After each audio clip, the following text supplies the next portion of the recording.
Как готовились к этому этапу и с какими целями сюда приехали? Мы сюда приехали сыграть лучше, чем в прошлый раз, потому что все-таки хотелось показать, что мы прибавили с прошлого турнира. Девчонки очень старались, сегодня настраивались, всю ночь не спали, лунатили, в кроватях двигались, бегали, прыгали, соседа колотили. Поэтому разучивали песенку Спанч Боба, она нам помогла. Поэтому девчонки сегодня вымотались, всегда приятно играть с красивыми соперницами. Вам уже проще играть, нежели на первом этапе? Нам проще, нас осталось всего 2 пятерки, поэтому деваться некуда, травмироваться нельзя. Девчонки старались. А вот как действительно с такой короткой скамейкой играть?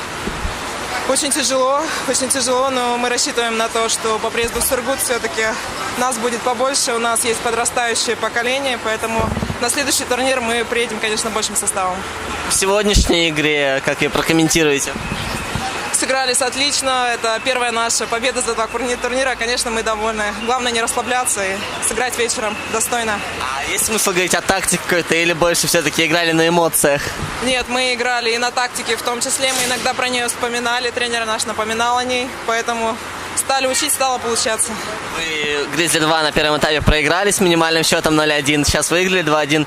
Можно говорить о реванше? И можно ли говорить, что вот Гризли-2 пока ваш такой принципиальный соперник? Да, у нас есть еще один принципиальный соперник, скоро встретимся.